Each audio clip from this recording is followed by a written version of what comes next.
Probably nervous, probably stressed. If my numbers are lower, then does that mean that I failed last year? So it's a lot. How's it gone? Suddenly the weight of the world is like lifted off your shoulders. Understanding about whether or not people had fun, refreshed or rejuvenated, and like enjoying dance and happy about dance again. First time attendees coming and telling me that this was the dance weekend that they didn't know that they needed. Maybe the results don't matter.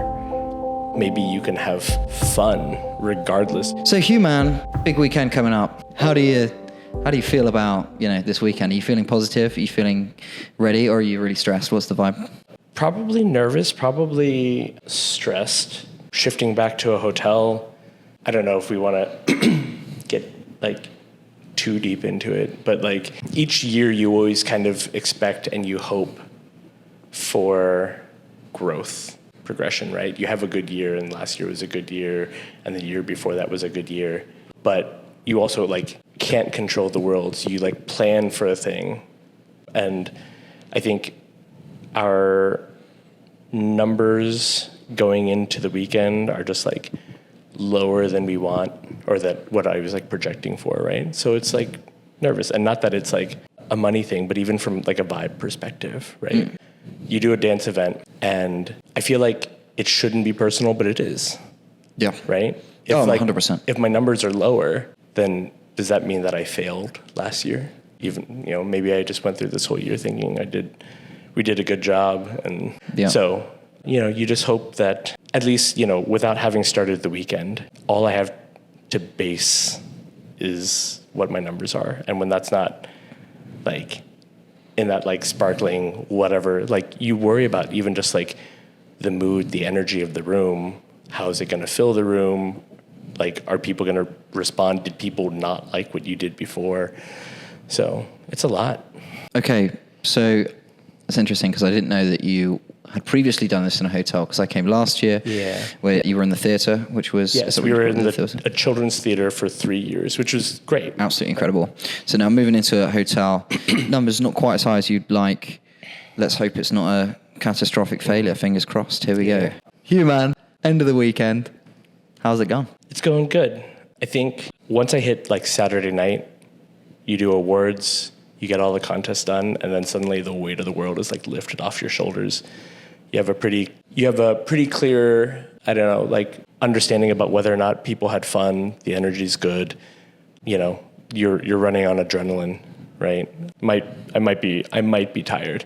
My body might be hurting from various foolish things that I've done over the weekend, but I'm happy because I think my people are happy, and that's enough.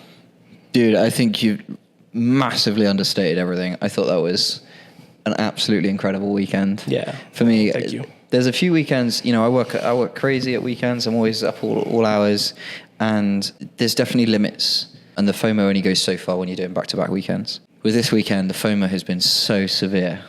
Everything, like, for me, the Between Two Ferns, I slept through it, and I'm absolutely gutted. I'm so gutted. I'm like, I need to... So as soon as that is available, I'm going to be straight on there, because everybody's been talking about it. It's incredible. Every little small thing, I'm going around. I managed to get onto the science piece. That was only just because I walked past Robert. Robert pulled me in, did a left side pass with me. And I was like, you know what? I need to put the camera down for this weekend one day and just do everything. I feel like I'm in Disney World, man, and I just want to go on all the rides. I mean, either that, or you just need to get other people to hold the camera and follow you while you could do all the things, and then... That's a good plan. Yeah. I hadn't really put that together. Okay, next time. I'll get people to follow me with a camera. Yep, easy. But I will say the toilet paper war of 2025. Toilet paper war of 2025. Yes. I mean, it was battleships technically, which is a naval battle, but I'm going to call it. Yeah, was pretty incredible. I mean, it's, like battleships. Here's the thing about like a real battleship situation. Like, I feel like the boats move, right? Yeah. Like, but when you play the game, they don't, if you're not cheating. So you could think that the original battleship game was actually boats just like on dry land. So that's how I envision it. Maybe it's completely irrelevant to anything. Tide's gone out. Yeah. The tide went out. Tide went out. Sitting there with their cannons shooting over tarp walls. Anyways. If there are any naval commanders out there, please tune in. And I do know there are people like Navy, pretty high up people in the Navy and West Coast Swing. That, military types. So I think we should probably get them to consult. I mean, here's the thing: the war documentary video that you put out. I'm pretty sure I've seen almost that exact video, even with the toilet paper. So I'm pretty sure it's like historically accurate for. I was going to say, if you've seen 1917, I think it's more accurate than that. Yeah. I remember there was some like inconsistencies, continuity issues, and continuity errors. 100%. Severe lack of toilet paper in 1917. But you think about it, when you run out of ammo. Yeah. That's like the next best thing. That's what you're down to. And then the wall comes down and everybody starts dancing afterwards. I believe it's definitely going to offend some veterans there. But yeah, man. I mean, for me, an incredible weekend. Yeah. Next year, what are the key takeaways? Why should somebody come next year? Because for me, the magic is like, people go, it's non-WSTC. I'm like, that's the point. Yeah. This is my favorite weekend because it's so low pressure and the dancing is so high level and crazy creative at every level, if that makes sense. So like, it's great. So what's the vision? Is there anything you're taking away from this year? I mean, with us, like I have danced and competed and whatnot for many, many years. And I think it is a great thing that has helped build our community, right? But at the same point, like a lot of people get so serious and I don't know, maybe like lose track of why they got into dance and why they enjoy this hobby. And I think what Swingsota aims to do is to bring us back to the idea that like, yes, dancing and competing is fun, but maybe the results don't matter. Maybe that's not a big deal. Maybe you can have fun regardless of how you place or whether you make finals or whether you make semis. We have added new prizes for every year. And, it's like beauty is in the eye of the beholder, right? Like a person doesn't necessarily want first. No. A person wants alt, man. Yeah, we had a first alt prize, and that's, people were going nuts about it. So how do you aim for first alt? That's the skill. But like historically, we've had feedback of, a person being really bummed that they didn't make finals, but then really excited because they got to sit there and watch finals. Right. And I think the last few years, the biggest feedback that we got from people was just like first-time attendees coming and telling me that this was the dance weekend that they didn't know that they needed. Yeah. Right? They like had an idea of what they were getting into, but afterwards they were like refreshed or rejuvenated and like enjoying dance and happy about dance again. So, I would like to think that amongst the many, many things that we try to do in a weekend, the goal is to really get people to just enjoy dancing and enjoy being part of this community, connecting with each other and having fun. Yeah, I totally agree. I think I liked it to tap in a lot of ways, and I think tap is absolutely credible in lots of different ways. Coming straight out of the open, people decompress at tap. Nevertheless, it's super high level, and it's still, the competitions are still quite intense. Yeah. The social dancing is absolutely fantabulous, and tap speaks for itself. And I look at Swingsota, and I think that Swingsota has absolutely smashed out of the park this, hey, come here for a rest and actually rejuvenate. And for those people that are really still in that hyper-focus mode of, I'm here, I need to get points, I need to, if I'm going to spend money, I'm going to spend it in the stressful environments, getting better. Is it like ESS? Is it a training camp? No. But if you want to come somewhere where you've got the craziest audience, you've got the hype, you've got the creativity, you've got zero pressure, yet you're still dancing at a very high level in exactly the same environment, in exactly the same setup. Yeah. And I've sort of treated Swingsota as a lab for my videography and the live streams and this stuff this weekend. Not afraid to fail. And I felt exactly the same way. I got up and did my spotlight final. And it felt exactly the same way as it would normally as a normal spotlight. But there was this element of like, it really doesn't matter. Yeah. It really, like, everybody's going to support. Yeah. Big round of applause. I made a bunch of mistakes. Yeah. But at the same time, I was having a right laugh. Yeah. And comedy gold comes out of it. And, when you look at the first place winners, Casey and TN, right? Yeah. It's really hard to create an environment in which stuff like that comes out, but you crushed it, man. So and I acknowledge the fact that like we might have like a niche or a smaller focus like target demographic, right? But like we really create a home or a space for the people who want to just be like joyful and let go and not worry. So I don't know, that makes me happy that Swingsota is a space for some people who might need that, right?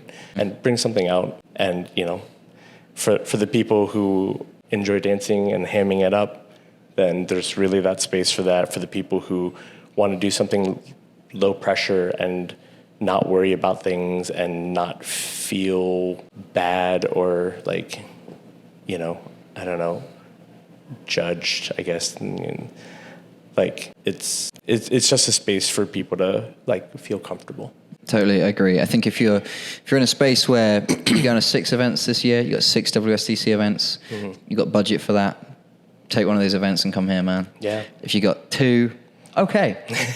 But if you've got 3, I still think, you know, do 2 WSDC and then pick Swingsota. Right, you need that break. Right? You need the break. It's still developing you if you want to put that time in, and it's also like socially the best. I think you've got the vibe when it comes to sort of international events in terms of like top crowds. You know, Singapore, Korea, Australia absolutely crush the crowd and the audience level. Yeah. Also Midwest Westie Fest and a bunch of other events. Midwest Westie Fest stands out because it just happened. Yeah. And Swingsota by an absolute country mile. It's just the best. I know we're having a good time when I'm putting my loops in. You know what I mean? I'm going, what's that? Did it turn the volume up? Nah, it's just people clapping. You know what I mean? So it's good. Yeah.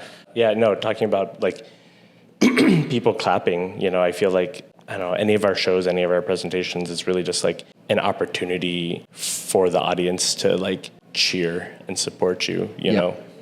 Yeah, it's, I don't know, less about being like impressive and the best one or whatever, and it's more just, you know, everyone being there for each other. Yeah, 100%. If you make any sort of attempt, you're like, you know, I can't do it. I'm like, very obviously try and have a go. Everybody goes ballistic, and kind of the worse the better sometimes. You know, if you're on that variety show, you know, you're following a quartet. Is it a quartet or is it a quintet that you've got out there? The music at the beginning. Oh, the sextet. Sextet, sorry. Yeah. Yes. The Swingsota sextet. The Swingsota sextet, right? Yeah. Which are absolutely incredible. Yeah. And then you've got people at every level coming through after that. Yeah. And it really doesn't matter how talented you are. Yeah. If you are getting up there and just giving it your all. Yeah. Just people love it. They're just like, there's a stutter there. Let's go mental. Let's go. Let's get it. Like, whoa, cool. Thank you for providing contrast, because you can't compete with that, and you can't compete with that professional singer that's just come up. Yeah. That's fine. Like, if you're trying something for the first time, why not come up and just pop it on? It's great. Well, and you know, it's like you own it, right? You just be you, and that's great. So it's really nice. Super wholesome vibes. Yeah. Is there anything else that you'd like to chuck in before I let you get back to the mayhem of the... Yeah, I mean, I think we talked earlier about how I was feeling at the beginning of the weekend. And, you know, I think it's really easy just to be stressed and afraid and, I don't know, doom and gloomy, right? But we got to the end of the weekend and everyone was happy. Everyone had a good time. And I am, like, so proud of what my team, like, created and put out there, and it, like, in the end, it was just worth it. Like, I don't care how it does, you know, like, in the end, you're like, everyone was happy, and that is, like, the only metric that I need. It's awesome. I agree. Yeah. I really think to try and, if you think about what this event is, it really is the people. Yeah. Plus all the other incredible things you put on, etc. But it's the people that make it, and you've built up such a robust community and this robust system of volunteers that are so keen and so invested that to break that, you're going to have to try really hard. Right. You know, you're really going to have to set off like 15 fire alarms every night, like, do you know what I mean, to really break them. Well, because even then, I think they'll be like, let's rave to the fire alarms, you know? Gosh. I mean, last year, like, you know, we had our like Sunday dinner thing and it just started storming, right? Right. And then that was an opportunity for everyone to dance in the rain and just get freaking soaked, and people were pouring water out of their shoes and like, I don't know, letting go, having these memories, like, you guys try to push me off the chaos. pier. Yeah, absolutely. I love it. Oh, it's such a vibe, man. Right, well, thanks so much. Anything else you want to share? Are you happy? Yeah, no, I mean, I'm happy and want to thank you for coming and being part of this. Like, I think it's easy just to see Harold Baker and Affinity Swing going out and being a part in documenting the entirety of the events. But really, since you joined on, like, your energy as a participant and also as like a documentarian, as it were, is fantastic. And so it's really great to have you here, not just at Swingsota, but in the dance community. So thanks for doing what you're doing. And making all of this much more accessible and fun. Oh, thanks so much, man. It really means a lot. I'm exhausted all the time, but it's only because I just love it so much. So I appreciate it. Those words mean a lot, man. Awesome. Cool. All right. Sweet. Cool. Peace. I'll see you in a bit. That was the quick interview, which was 19 minutes. Well, it wasn't too bad. Still a lot shorter than I thought it was going to be.